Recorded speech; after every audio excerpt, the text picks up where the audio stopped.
Sure.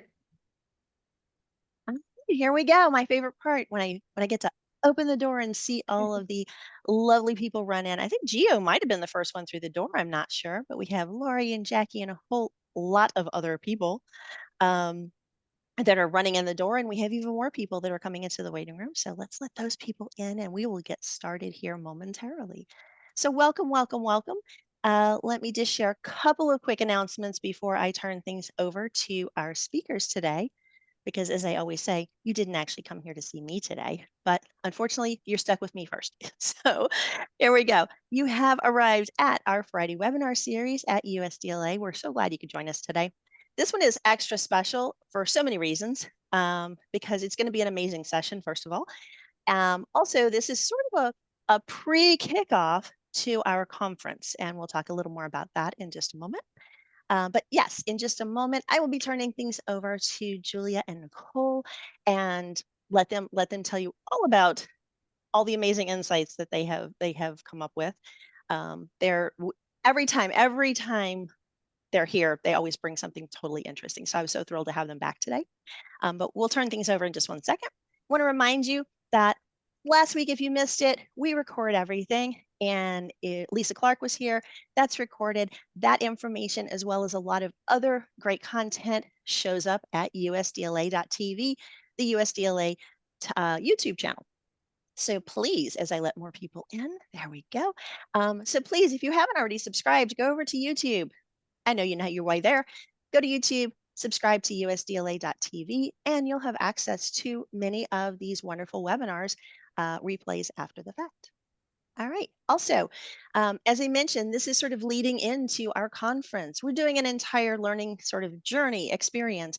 So there is a virtual conference day just next Tuesday. So this is sort of a kickoff to that.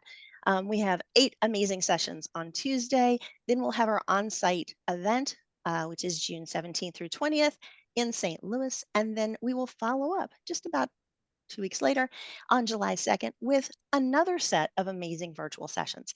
So if you can make it to St. Louis, we'd love to see you. If you can't make it to St. Louis, you can still join us with the virtual pieces, which also include live streaming of some of the events from our on-site conference in St. Louis.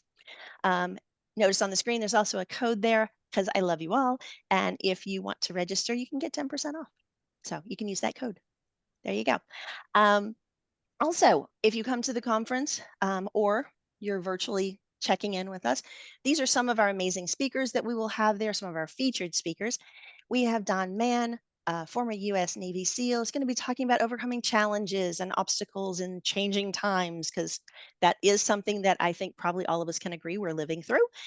We also have Joe Salustio, who's going to be coming in to do a follow-up sort of a year later after the book commencement, the future of higher education, where he has done interviews with hundreds of university and college presidents about the future of higher education at his podcast, The EdUp Experience.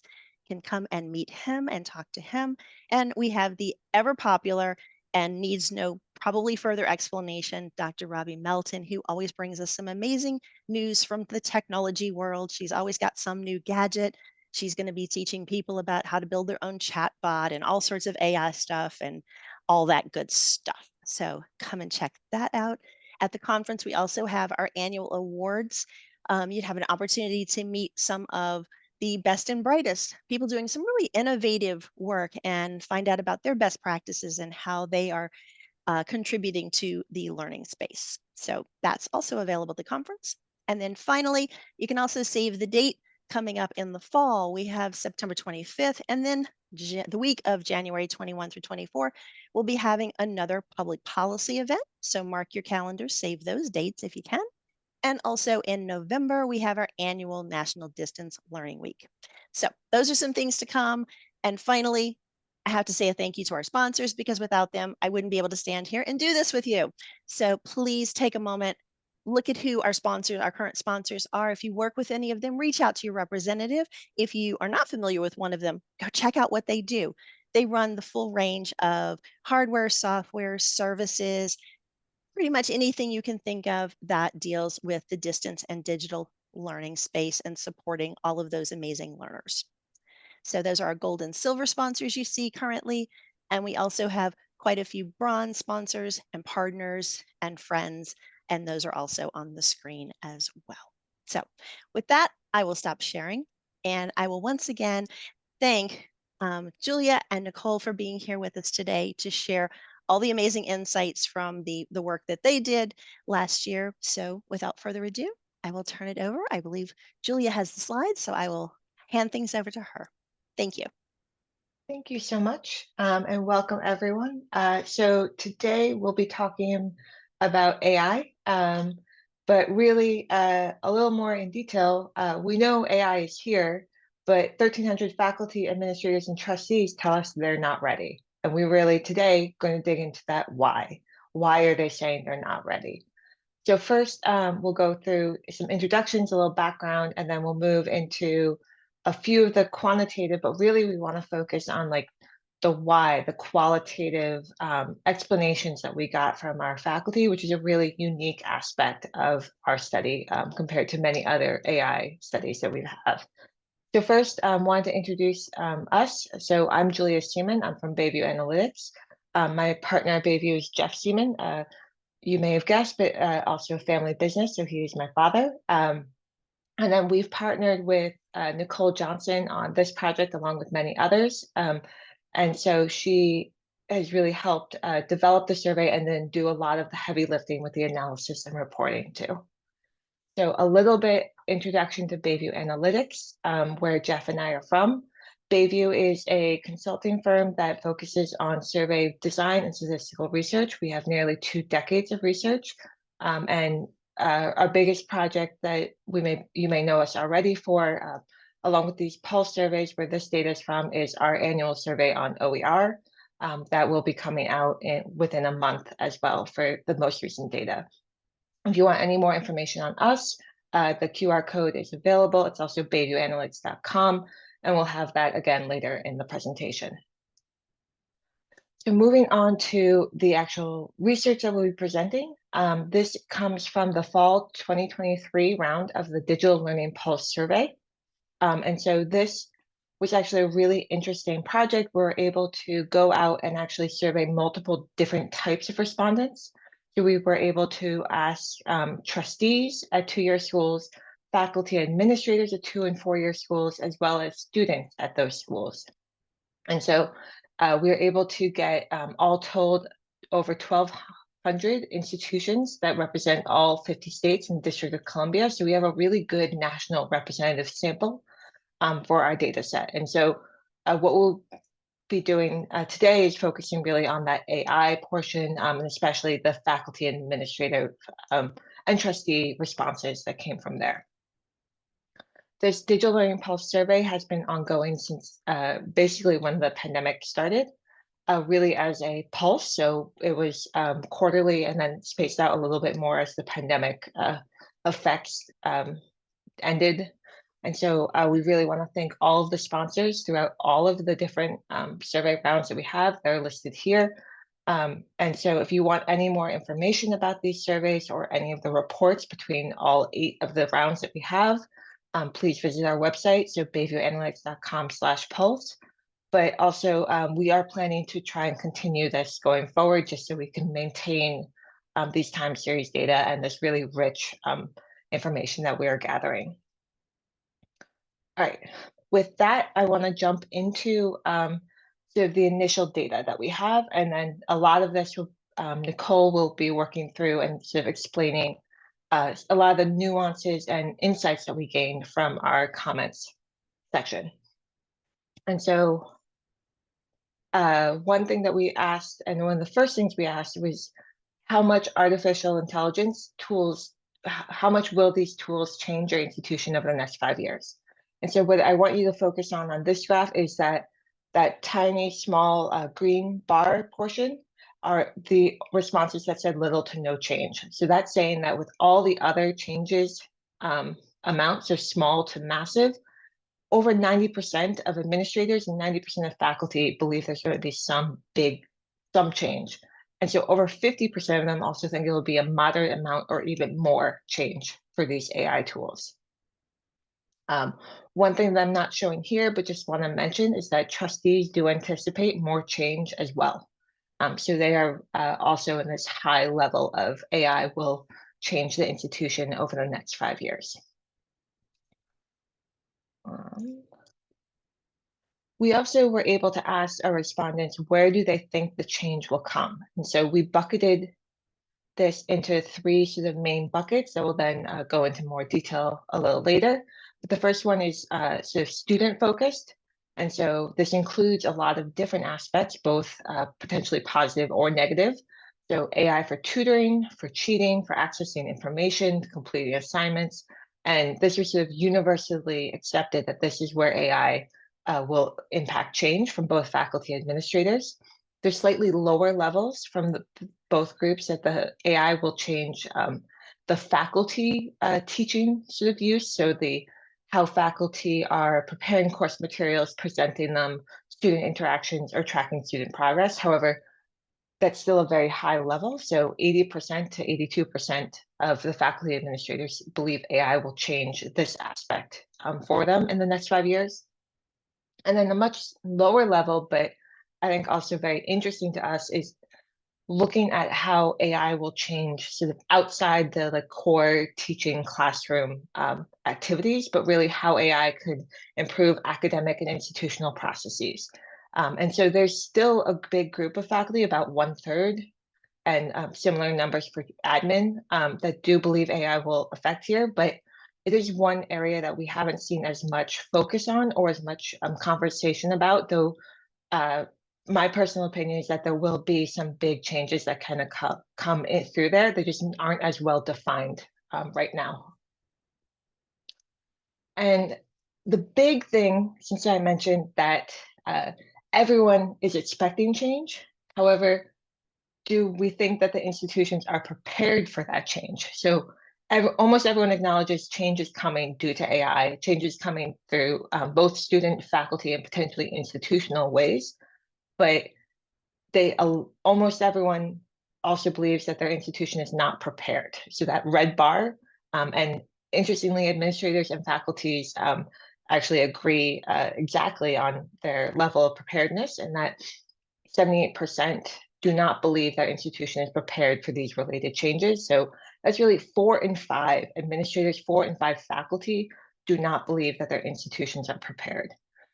One thing to note is that trustees do believe that their institutions are a bit more prepared than the administrators or faculty, but it's still a high level of respondents who know this change is coming, but they don't know sort of how the institutions will adapt, how the institutions will incorporate them. It's hard for them to sort of picture what might be happening after that. And so what's really interesting and really unique for this study is that we basically opened up comments to everyone taking the survey. And I'm sure many of you have interacted with faculty and administrators in higher education, and they're all very opinionated. So it was quite easy to get respondents and comments, and some very long paragraphs and sort of narratives coming out. And oftentimes when we do these surveys, we find that we're sort of the first space that's allowing these faculty administrators to put down their thoughts and opinions, that they haven't been asked these questions before.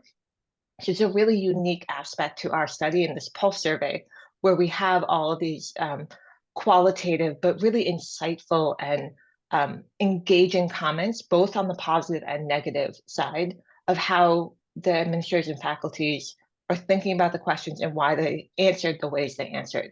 And so with that, wanting to now pass this off to Nicole, and she'll go through some of those specific details. Thank you. Yeah. And so what I'm going to talk about will really build on what Julia was just saying with, we had this phenomenon where most people are saying they're expecting change to some extent, whether it be, massive change or small change, with the bulk expecting, considerable change or moderate change at the very least. And then they're saying they're not ready for this change. So with the open-ended comments, it was very open-ended in that we were just asking them to tell us what, anything about the AI related changes at their institution. And like Julia said, this is many times when there's that open-ended comment. I always love doing this. I love doing this type of analysis because it's people will just write whatever they are wanting to say, whatever's on their mind about this. They'll just kind of, let that out, and it leads to some really interesting findings. So when doing the qualitative analysis, I looked through and I grouped the findings into various different themes that showed up. And one of the key themes that came up in there was related to academic integrity. And we had about 113 participants who, when they were given the chance to say something about AI related changes, they said, people are going to cheat. Students are going to cheat. I am not okay with this. This is an issue with academic integrity. And I should add here that out of the total sample, we had 321 participants, including faculty and administrators, not trustees, who did leave us this comment. So it's a slightly smaller portion of the overall sample, but really rich findings in there and very clear themes that emerged for us. So I've put a quote here, and any of the quotes that I'm sharing, that we're sharing here have been, we received permission from our participants to share these quotes. But this one really reflects what we were seeing in the quotes that were related to academic integrity. It was they'll use AI to cheat, or they are using AI to cheat. I can't keep up with monitoring who's cheating. I don't know how to tell if students have generated this. They're going to lose their critical thinking skills. This is going to, it's going to damage the experience. So it's not surprising this, I think anyone who's, been around since the launch of ChatGPT, those academic integrity concerns have been coming up front of mind. But what this study has allowed us to do is to be able to concretely say, yes, this is a major pressing concern for a lot of people. This isn't just sort of a small but vocal portion of the faculty and admin. There is a good bulk of people out there who are feeling very strongly about academic integrity concerns. And I'll come back to academic integrity in some of the other themes, because I presented this first because it really does tie into a lot of the other themes and the other insights that we were seeing out there. So if I could get the next slide. Another interesting theme that came up, and it wasn't as prevalent. I mean, this was only 19 participants out of the 321 who said something on this, but it was prevalent enough, and it was very clear. It was very clear amongst these 19 participants that they felt that AI was hype. It was, this is being overblown. Why is this a big deal? Interestingly, the comments that expressed that this was hype tended to be associated with participants who expected a lesser degree of change. So we didn't see any comments related to hype amongst participants who expected massive change or considerable change. This showed up with the participants who were expecting moderate, but even more so small or little to no change. And that makes sense that they're so, as this participant, this quote here, is just saying, there's way too much hype out there. If humanities academics are worried about cheating with regards to writing assignments, they just need to rethink how they teach and assess. The complaints are getting boring. So I think it's important to note that there is a sense among a small slice of, the higher ed sector that, what's the big deal with this, AI thing? This is just hype. We've seen other things be hyped up before, and it, did it come to pass? Did it really have a big impact? A lot of the comments related to hype even talked about the advent of the calculator, and that showed up in a number of comments too. The notion of, this is kind of like just the advent of the handheld calculator over and again. It's a tool, we'll adapt. It's not actually going to be that disruptive. So if we go to the next slide, we also had, again, a small population within our comments that really expressed uncertainty. And this was a really good illustrative comment here that, it was this, that I have no idea what the impact is going to be. I'm concerned that no one knows what the impact or can, foresee potential issues. And these comments really, related from, very, short and concise, going, I don't know what's going to happen, or how can anyone know what's going to go on here? That sort of comment. But there was a real sense of uncertainty, and these tended not to be, wrapped within other comments about other issues or academic integrity. These were just like, I don't know what's going to happen. We're just going to figure it out over time. We can't see the future, that sort of thing. So I think it's important in there too, along with, this sense of academic integrity, this sense of hype, there's also the sense of like, I don't know. I don't know what's going to happen here. This is a lot, and we're going to have to see how this plays out.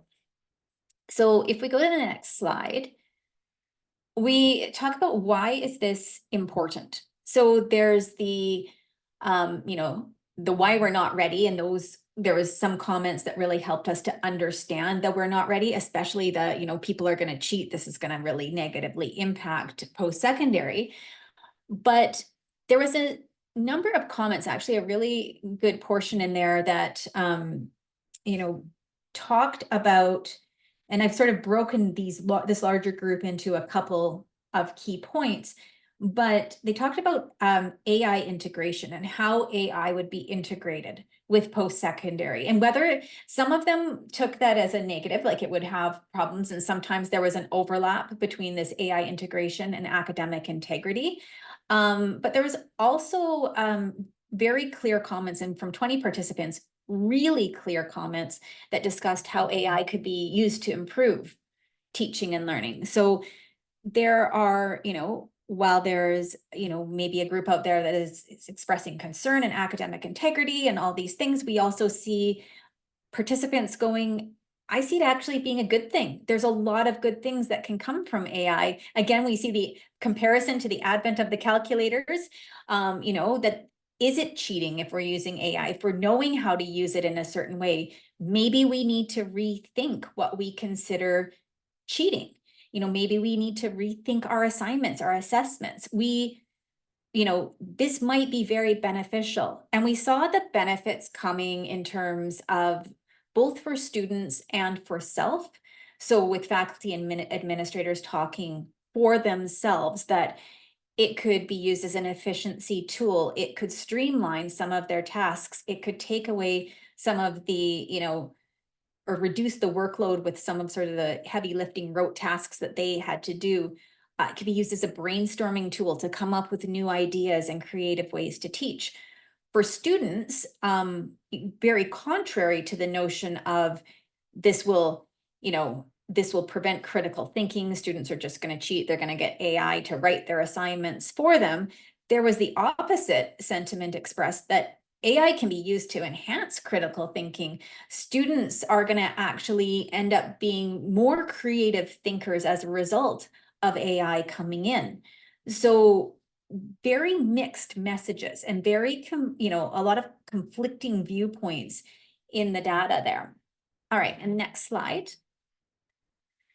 I think what's important, and this ties into what Julia said before with AI is here to stay. We had 51 participants when they're, again, talking about AI integration, making it very clear AI use is not hypothetical at this point.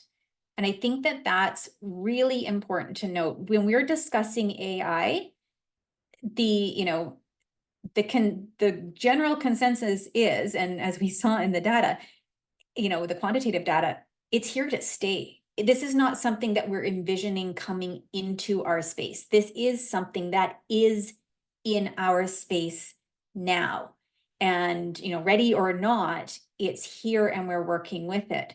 So, these participants talked about how they're using AI, how they plan to use AI, how they have observed AI being used. And, in that, there was a sense of opting in. There was also a small, maybe a handful of comments who talked about opting out and saying, with now that AI is here to stay, I'm just going to be accelerating my retirement plan.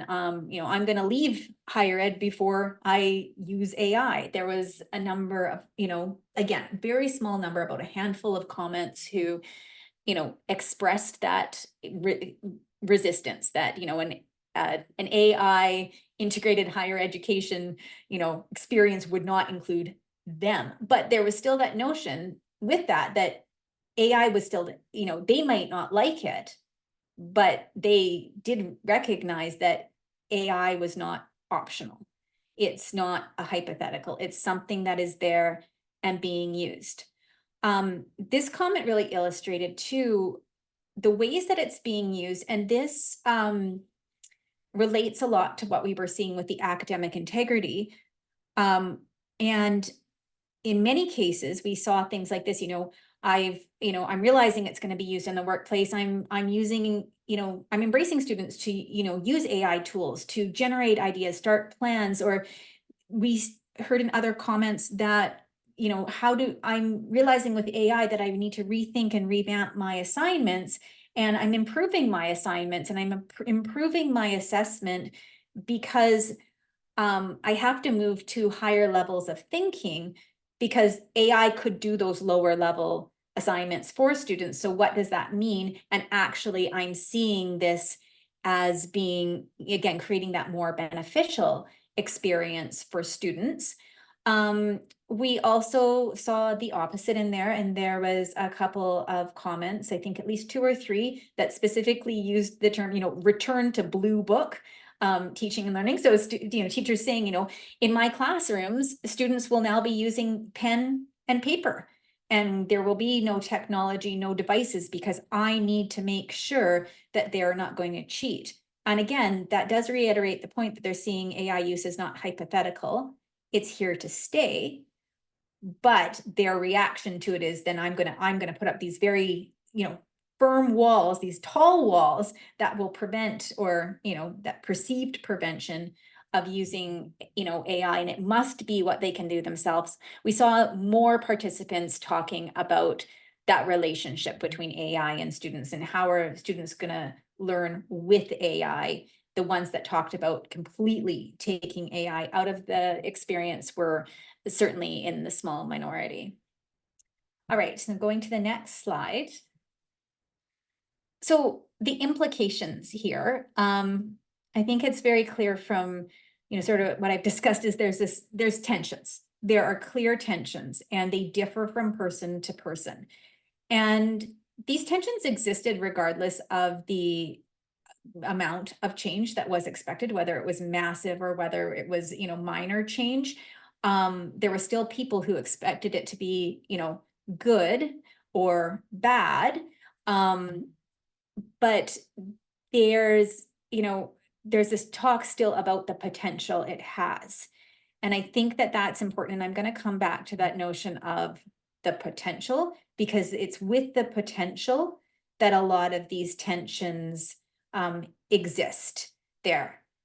With those tensions are competing narratives. And again, this is that potential piece, that anticipated impact. And so, like I talked about, the competing narrative that AI will actually enhance critical thinking. This is a great thing for higher ed. Students are going to learn better. They're going to be more prepared for their workforce. To the AI is going to reduce critical thinking. Students are just going to cheat. They're not going to be thinking about their work in a critical way anymore. They're just going to get AI to generate things, and they're not going to have as rich of a learning experience. So when we're discussing this, and when we're having conversations with colleagues or in groups, and particularly policy discussions, it's very important to acknowledge these competing narratives. And there are, you know, understanding the good points that are being made for each of these narratives, so that we can think about policy and think about next steps, knowing that AI is here, with, you know, considering, you know, where is their truth? Where is their good, you know, good things to think about in each of these narratives, so we can come up with the best policy. And again, as I you know, illustrated, there's that sense of agreement. AI is here to stay. This isn't a passing fad. This is something that is going to, you know, permeate, has permeated higher ed to, you know, a very strong extent in a matter of a short amount of time. And when we're talking about AI, I will, you know, give the caveat to that much of what the participants were referring to were generative AI. We know that AI itself has been here for a long time, and machine learning and, you know, big data and analytics and things.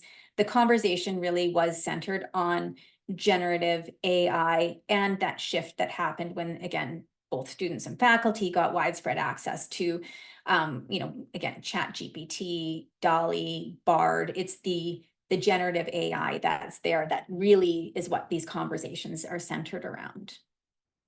All right, and going to the next slide.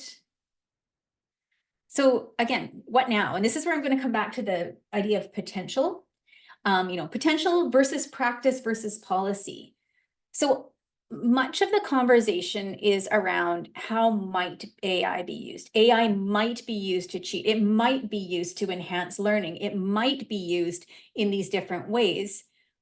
There's a gap that needs to be talked about more. A lot of the conversation is about this maybe and how it could, and that's very important actually for predicting.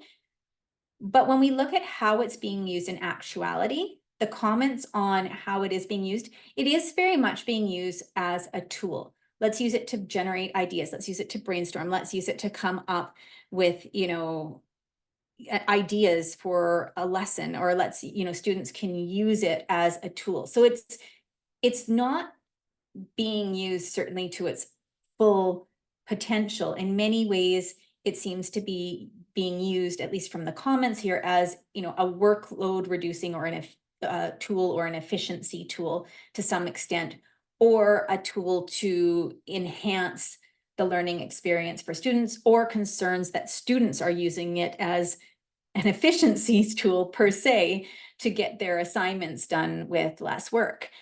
And so I think that's very important, where we need to actually focus on, okay, well, what is happening, and not just what's happening in pockets, although it's important to hear about pockets of innovation and how it's being used, but what's the prevalence? You know, if we're looking at these, you know, large scale studies, a large population, to what extent do people tend to be using AI tools? And in that, I think we can get a better sense of how much concern is needed there, or is it really being used much like a tool, and is this going to be something that just may become commonplace like the calculator? And I don't have the answer to that. I actually recognize there's competing narratives. I don't have the answer to that. But I think when we are talking about policies, we have to ask, is the policy being driven by one particular narrative over the others, or are we having conversations that recognize all the narratives that are existing about what could happen and the pros and cons that exist within each of those narratives to come up with well-rounded policy decisions? And again, and that just reiterates that understanding the truth that exists. Each of the narratives have a truth. Any comment I read, the concerns or the expressions of this is good were all valid. They were all based on observations within their students, what they were seeing. And I think there's a time where needs to be listening rather than sort of arguing for someone to take our side, because this is so new. All right, next slide. So I love this quote. This quote, Kranzberg's laws, just came up to me more and more as I was doing this work. The technology is neither good nor bad, nor is it neutral. And I think, you know, I'll turn it back to Julia in a second. But I think it's important to recognize AI is just that, a technology. And we've had examples where we've seen other technologies in the past, especially of those of us who have worked in the ed tech sector for quite some time. We saw, you know, MOOCs coming up. Is this a bad thing? Is it a good thing? Is it going to disrupt higher ed? And these notions of disruptors. And I would say AI certainly has the potential to be a disruptor. And we see from the comments, it's not good or bad, but it's not neutral either. It is going to bring changes in there. And it's, you know, it's a conversation that goes more broadly. And I'll turn it back to Julia just for her to give some final thoughts on this too. Yes. So this is the end of our sort of prescribed slideshow, and we really thought that, as most things AI related, it would probably drive some discussion and questions. So please send questions in the chat, or if you want to use your video or voice, I'm happy to do that for discussions.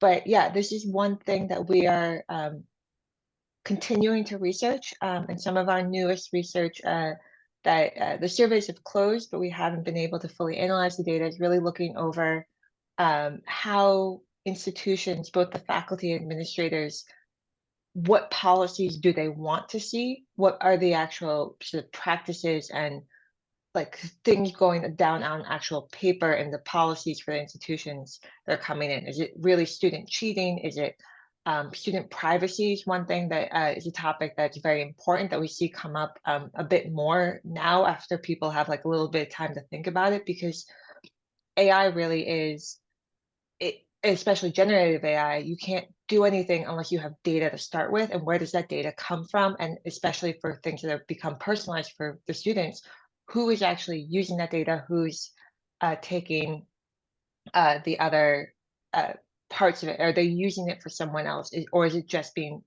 personalized for that student there? And so we do feel there's a lot of potential and a lot of potential positives that can come out from AI, and then also the negatives and worrying aspects that have been mentioned too. And one thing that we've also been hearing a lot of conversation is how higher education can stay sort of true to its goal of teaching, especially on the more liberal arts side as well, a lot of the conversations there, but also prepare students for AI use in the workplace, because we don't want to have students go all the way back to the blue books, text write, and then they try to get a job and without any AI experience, without any AI work, they don't have any qualifications for that when they're trying to enter the workplace.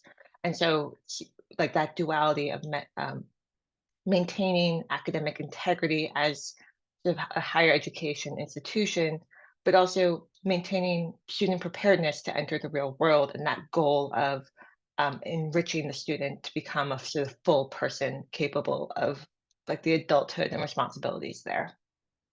But yeah, so if you have any questions or comments, please send them in. Just also wanted to mention the QR code for our website's up again. It's bayviewanalytics.com. All of these reports are available there, along with many other aspects of our research focused on digital learning, digital technology. If you have any comments, please feel free to email us at info@bayviewanalytics.com or through our website as well.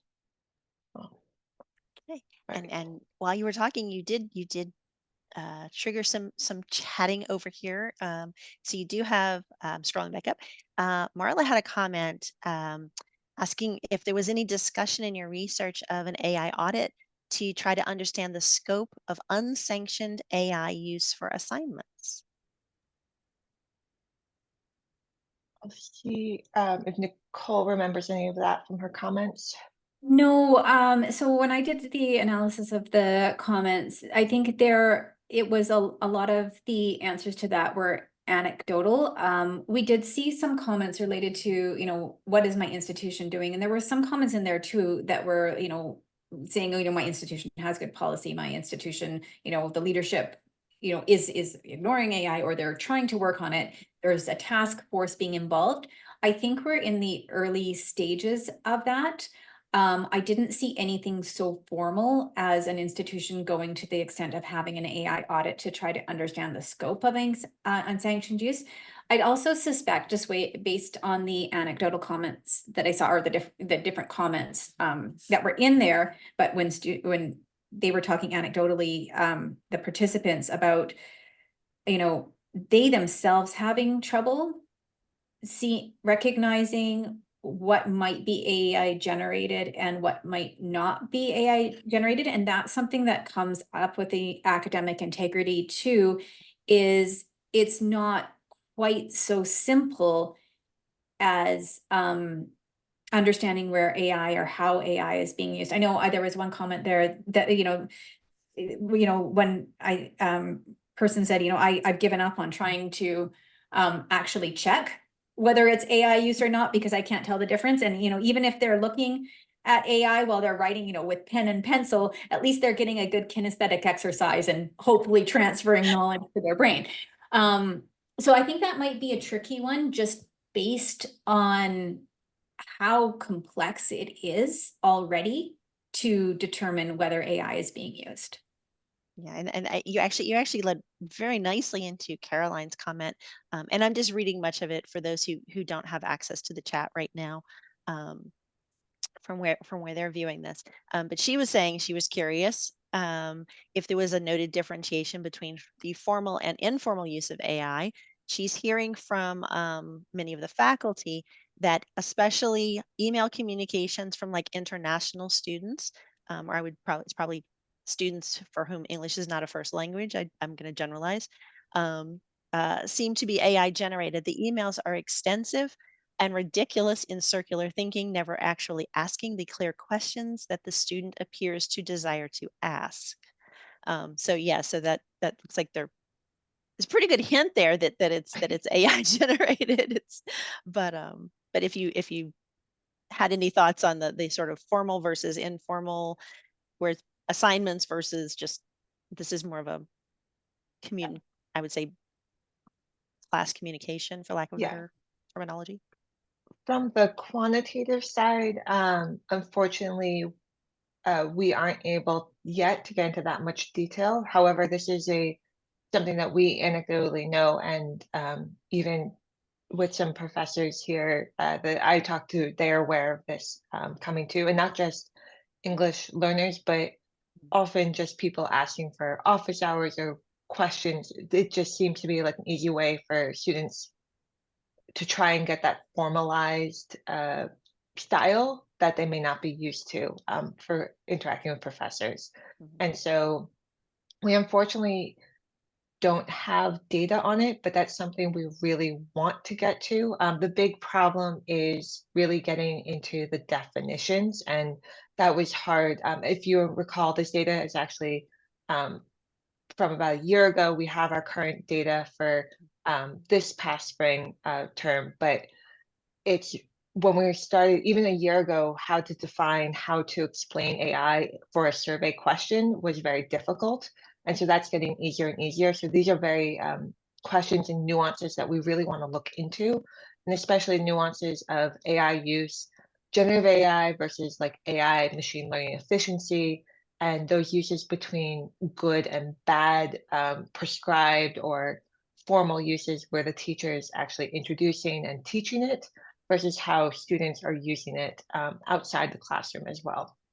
Yeah. I don't know if Nicole. You all are like Yeah. leading into the chat. Like it's like your mind readers or whatever. Because that's actually tied to James's comment. And I love this because now you're hearing what people want to hear on a survey Yeah. and what they're interested in. So this is all great.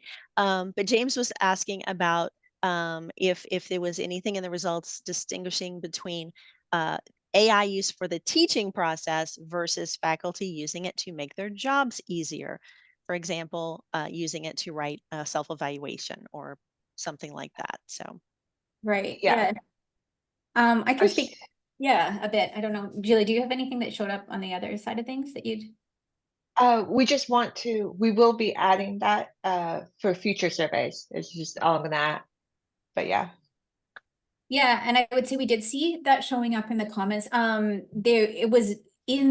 It was sort of self-identified by the participants saying, you know, I'm using this in my teaching to do this, or I'm using this to make my workload. So there was certainly distinction in the comments when they would say, you know, I'm having students use AI to do this because I want them to learn this. I'm integrating AI into my lessons in this way and into my practices. I'm asking students to use AI in this way. And then there was also comments where faculty were describing, or even administrators describing, I personally am using AI to, you know, do this task or do that task. And so I think we're going to see that more and more.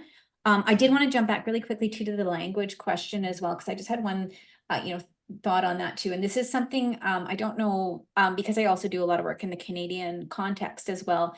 One thing that I think we've seen in the Canadian context with international students and language is that we've certainly been cautioned about is that many times when someone is trying to learn a language, when English is their second language, the words that they naturally choose are very similar to the words that ChatGPT or something AI would use, just because of the development that they're at in writing the language. So sometimes it can look like it has been AI generated when it is in fact just indicative of where that person is at in terms of language level. So certainly in the Canadian context, we've had, there's been conversations and just, that caveat being put there, just be mindful before accusing someone of using AI.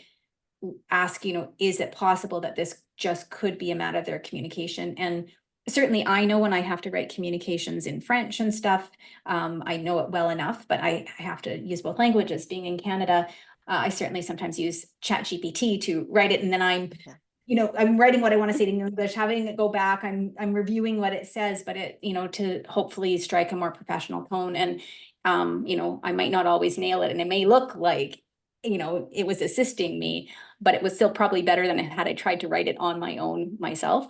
So yeah, I think that's just an extra thought on that. That's I love that. Thank you for sharing that. That's, I mean, I think that's such a powerful notion. And a couple of weeks ago when Seth Flashauer was here, he was talking about AI for wellness of teachers and students. He works more in the K-12 space.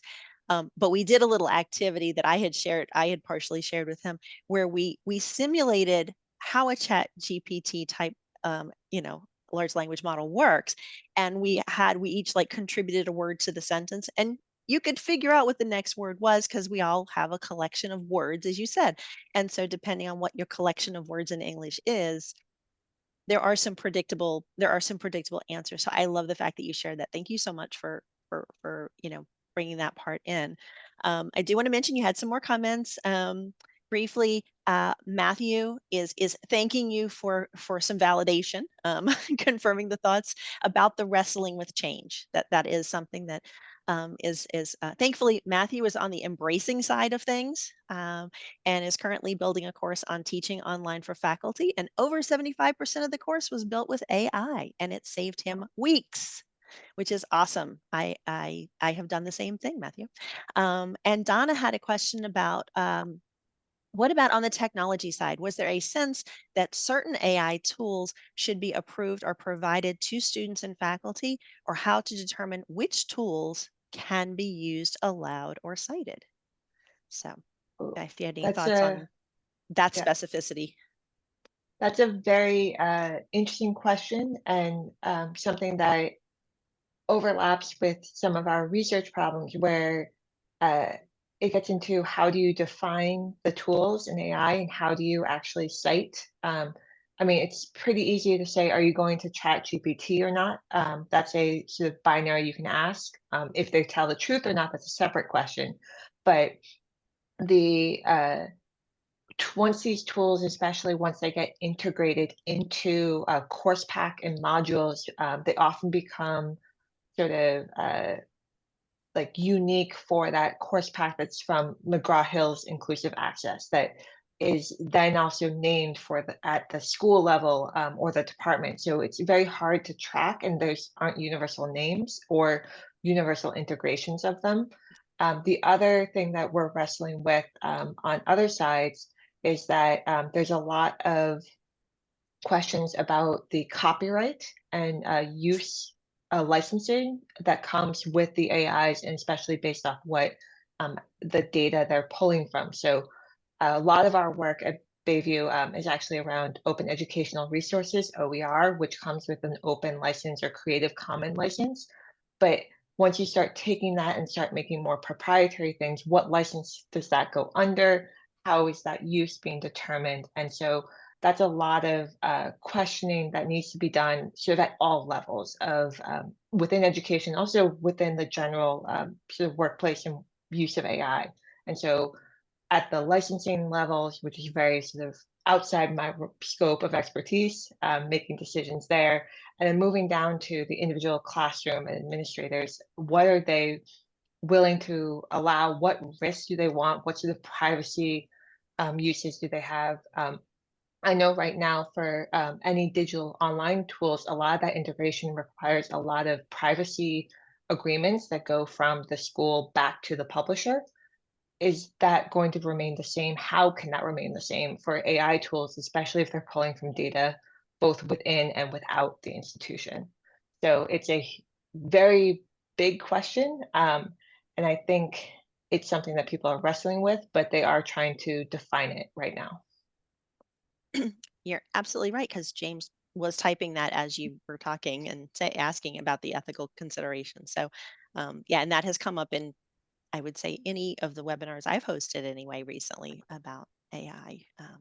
We had a question just probably about a year ago, I think, when I was hosting one of these, we started to see um, the AI assistants popping in. So the person didn't actually attend the session; they were sending their AI friend. And the question was, should that be allowed? It was kind of a question that was bandied around here. Should that be allowed? Because I don't always have permission from the speakers to share publicly their presentations. And if someone comes in with an AI tool and records the entire session, I don't have any control over what they do with that. On the other hand, I want people to have accessibility options, and sometimes people need that transcript or the AI assistants to have accessibility. So yeah, all these questions are just fascinating, which is why we keep talking about we keep asking people to come and talk about it from different angles. I'm just looking, I don't see any other questions at the moment, but please keep the questions coming. As was mentioned, we have a lovely group here. If someone actually prefers to unmute and speak their question, that is perfectly acceptable. We didn't cut anybody's mic off. we, we like to let people communicate around here. But while we're paused for a second and letting people think if they have any other questions, I just want to take a moment once again to thank you, Julia and Nicole, for taking the time to be with us today and to share all of this information. And I know I'll be so forward as to say I know you'll be back in the future to share other great information with us. But that's my main thing is just thank you so much and thank you to everybody who attended and all my future viewers, because I know this will definitely be popular. I could tell from the chat that several people are probably going to go back to their colleagues and go, hey, you need to watch the replay on this because there's some really good stuff in here. So yes, thank you for putting in the contact information. Earlier, I popped in the link to the Pulse survey page on your website for you. You have some thank yous coming in, so people are very appreciative. Yes, lots of thank yous coming in. Thank you. Thank you all for attending. All right, I'm going to pause the recording in just a moment, but I'm not kicking anybody out. So if you have a question you wanted to kind of wait and ask off camera, so to speak, you don't have to flee the room. I'm not kicking you off my lawn. But once again, thank you all for attending today, and I hope you will come back and visit us at another future webinar at USDLA. As we said at the beginning, lots of events coming up between the conference and National Distance Learning Week and Public Policy Weeks and more webinars and all the things. And also, please reach out to any of us at USDLA at any time. We book these webinars not just randomly. We book them because we hear from people like you as to what you want to hear about. And so that's how we make the decisions as to what to share. So please, if you have any suggestions, I know a few of you in recent weeks have sent me some suggestions, and I appreciate that. If you know a speaker, if you have a topic, whatever, just let us know. I see James came on camera. James, do you want to share something before I pause the recording? No. Okay. I'm going to pause the recording, and I will see you all next time.